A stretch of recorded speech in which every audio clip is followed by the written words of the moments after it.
Oui, bonjour tout le monde et bienvenue. Bienvenue aux enseignements de Jésus sur la volonté de Dieu. Aujourd'hui, ce que je vous présente, ça se trouve à être la volonté du royaume de Dieu, mais à la lumière de la Bible.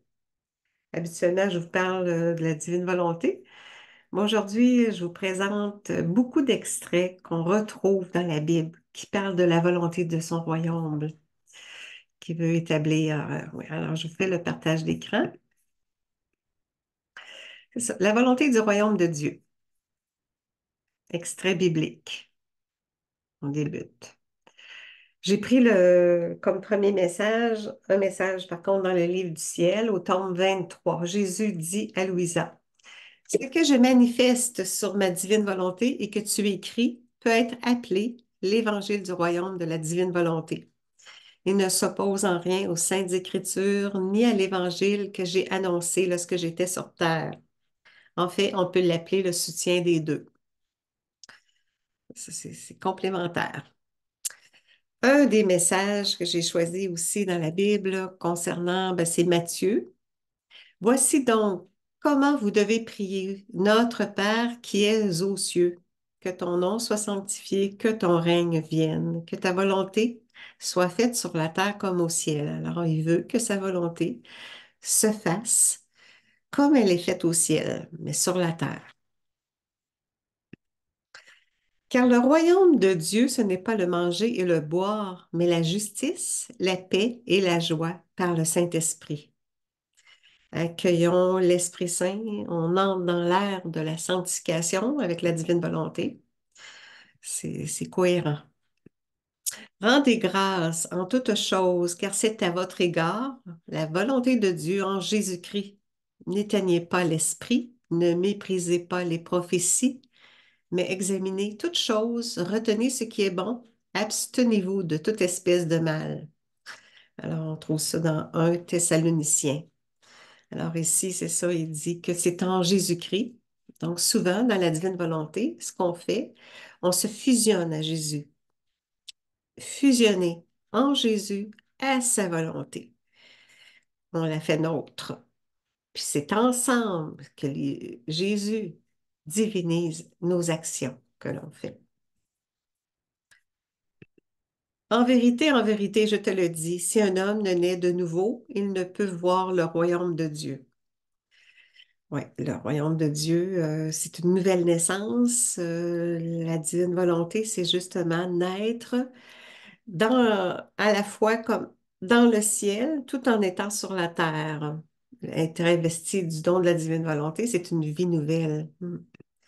Jésus s'est donné lui-même pour nos péchés afin de nous arracher du présent siècle mauvais, selon la volonté de Dieu et Père, dans Galates. Ça. Il s'est donné lui-même pour effacer nos péchés. Puis la volonté de Dieu, dans la divine volonté, nos péchés sont effacés. Puis c'est la prédestination pour le ciel. C'est en vertu de cette volonté que nous sommes sanctifiés par l'offrande du corps de Jésus-Christ une fois pour toutes. Unis à Jésus, en communion avec lui, dans nos actes, on fait l'offrande de toutes nos actions, unis à lui, fusionnés à lui, investis de son don, pour que nos actions soient faites dans l'ordre divin, donc des actions sanctifiées. Étant donc justifiés par la foi, nous avons la paix avec Jésus, avec Dieu, par notre Seigneur Jésus-Christ, à qui nous devons d'avoir eu par la foi accès à cette grâce, dans laquelle nous demeurons fermes et nous nous glorifions dans l'espérance de la gloire de Dieu. Effectivement, c'est par la grâce du don de Jésus. En plus, pour notre salut, oui, mais en plus, il nous donne sa volonté pour nous amener à la divinisation de notre être, qu'on retrouve les beautés, les biens d'avant la faute. Nous faisant connaître le mystère de sa volonté de réunir toutes choses en Christ, celles qui sont dans les cieux et celles qui sont sur la terre. Alors, il va tout réunir, toutes choses. On est sorti du cœur du Père et on retourne dans le cœur du Père. C'est sa volonté de réunir toutes choses. Cherchez premièrement le royaume et la justice de Dieu, et toutes ces choses vous seront données par-dessus. Ne vous inquiétez donc pas du lendemain. On sait, la volonté de Dieu, c'est l'éternelle volonté du moment présent. Alors, c'est ça. Et il nous dit de ne pas penser, s'inquiéter pour demain, ni repenser à hier. Tout lui offrir, être dans l'instant, uni à lui, fusionné à lui, immergé en lui. Ne crains point, petit troupeau, car votre Père a trouvé bon de vous donner le royaume. Merci, merci. Oui, on a le royaume par les mérites de Jésus, là, pas par nos mérites. Oui, c'est ça. Oui, Jésus nous conduit au Père. Toutefois, que ma volonté ne se fasse pas, mais la tienne. C'est toujours sa volonté qui est parfaite, qui est divine, qui est infinie, qui est éternelle. Alors, notre volonté propre, elle est misérable, elle est pécheresse, elle est limitée. Voici, je viens pour faire, ô Dieu, ta volonté. Alors, c'est pas seulement dans la divine volonté, c'est pas seulement faire ta volonté. Seigneur, c'est vivre dans ta volonté. Une vie nouvelle. Ceux qui me disent Seigneur, Seigneur, n'entreront pas tous dans le royaume des cieux, mais celui-là seul qui fait la volonté de mon Père qui est dans les cieux. Alors, c'est pour Dieu, là, c'est très, très important l'obéissance à sa volonté. Vivre en correspondance à sa volonté, à ses commandements. C'est des lois d'amour pour nous éviter des souffrances additionnelles. Car le royaume de Dieu ne consiste pas en paroles, mais en puissance. Dans la divine volonté, on appelle la puissance de sa volonté qui nous est donnée en cadeau, en partage. On poursuit, rendez grâce au Père qui vous a rendu capable d'avoir part à l'héritage des saints dans la lumière, qui nous a délivrés de la puissance des ténèbres. Il nous a transportés dans le royaume du Fils de son amour, en qui nous avons la rédemption, la rémission des péchés. Colossiens. Oui, on a part à l'héritage des saints, on a part donc à cette vie nouvelle, une vie dans le ciel, dans son bonheur et dans sa lumière. Je veux faire ta volonté, mon Dieu, et ta loi est au fond de mon cœur. Oui, la loi, sa loi est inscrite dans le fond de notre cœur. Quand on hésite à savoir quelle est sa volonté, recueillons-nous, oui, puis allons le visiter dans notre cœur. Notre cœur est uni au sien. Dans sa volonté, c'est sa volonté qui est unie, son cœur, son esprit, son être, sa vie qui vient vivre en nous. Puisque nous travaillons avec Dieu, nous nous exhortons de ne pas recevoir la grâce en vain. La grâce de Dieu en vain, non, car il dit, au temps favorable, je t'ai exaucé, au jour du salut, je t'ai secouru. Voici maintenant le temps favorable, voici maintenant le jour du salut. Et là, ensuite, c'est le processus de la sanctification pour une divine sainteté avec l'Esprit Saint qui vient nous investir. Oui, son salut est près de ceux qui le craignent afin que la gloire habite dans notre pays. La bonté et la fidélité se rencontrent, la justice et la paix s'embrassent. C'est ça, on peut à ce moment-là, les enfants de la divine volonté, investir Dieu, le Père, des mérites de Jésus pour apaiser sa justice, pour que la gloire se répande en tous les âmes.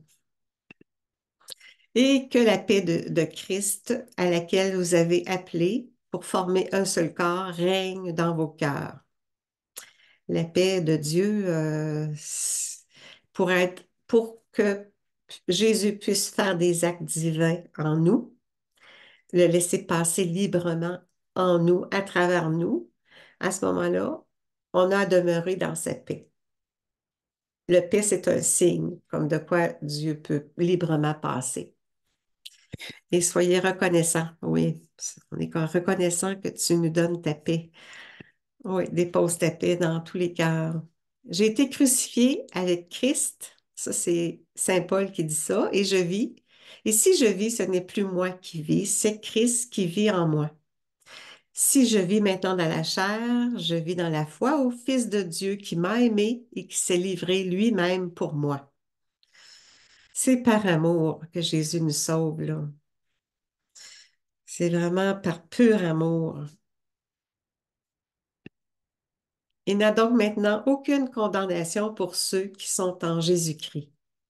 En effet, la loi de vie en Jésus-Christ m'a affranchi de la loi du péché et de la mort.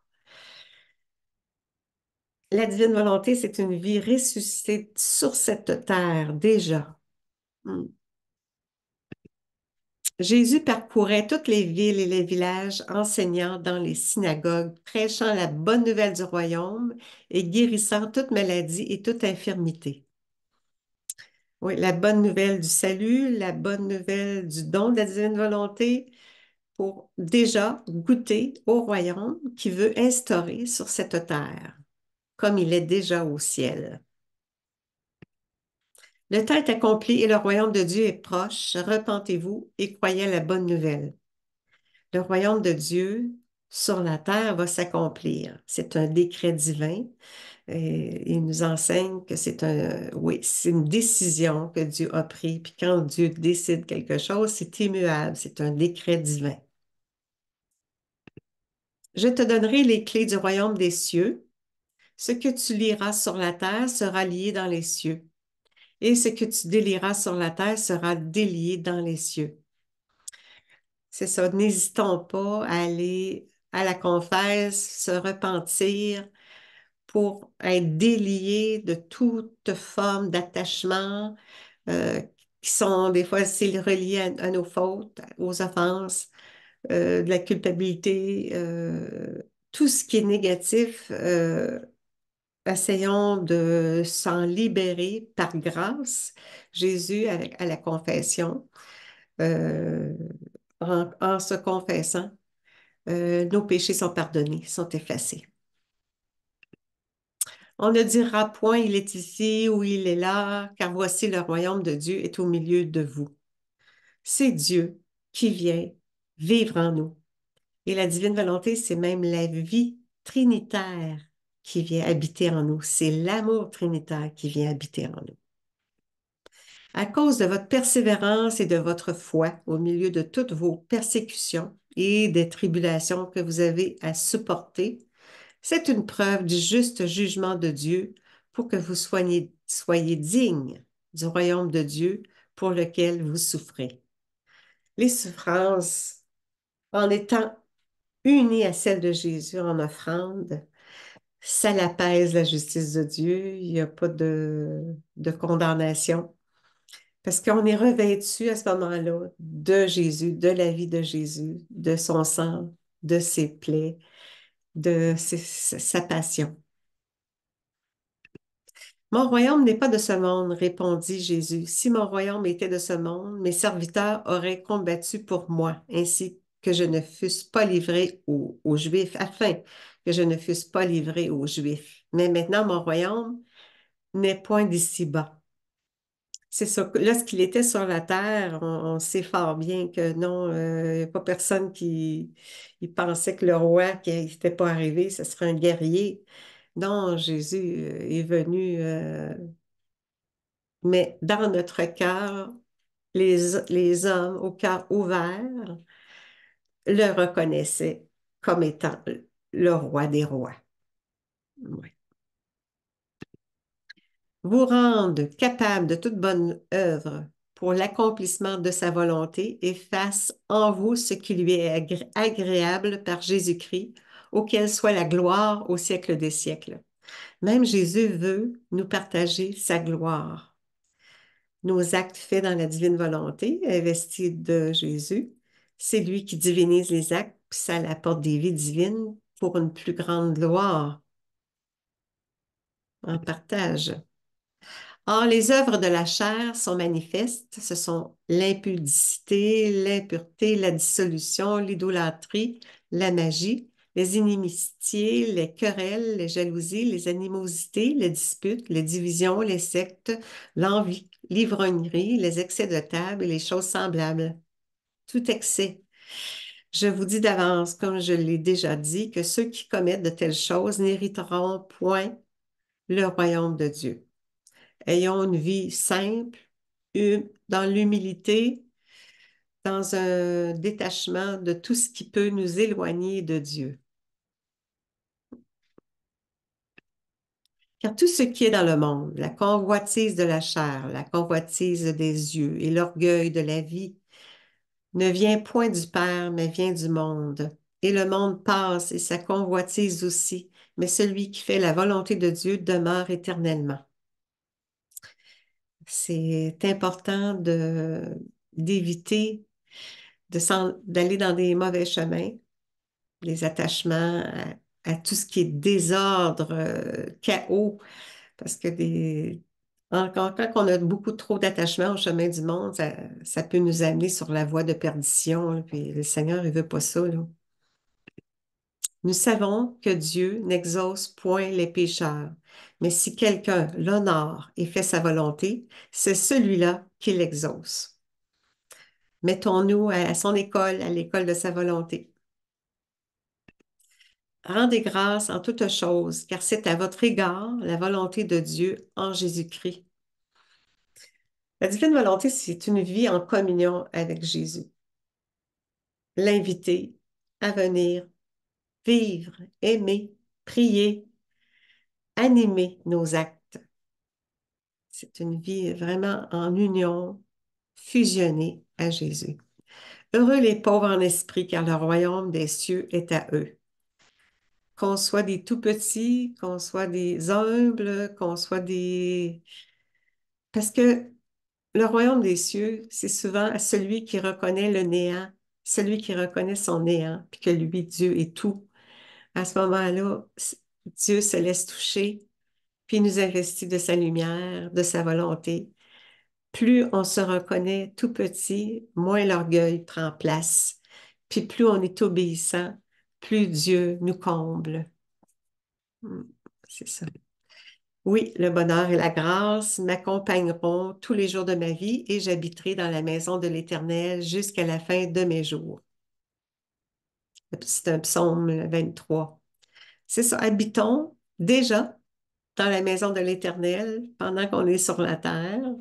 Avec le don de la divine volonté, c'est une vie nouvelle, une vie consacrée, puis nos actes sont divinisés par grâce, par Jésus qui œuvre en nous.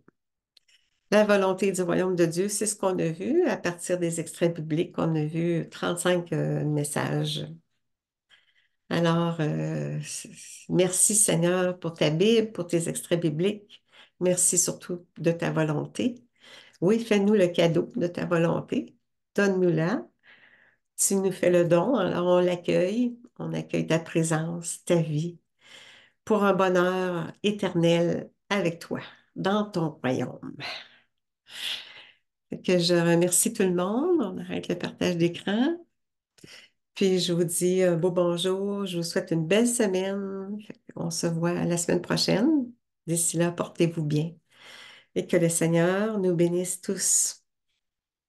Au nom du Père et du Fils et du Saint-Esprit. Amen. Merci. Au revoir.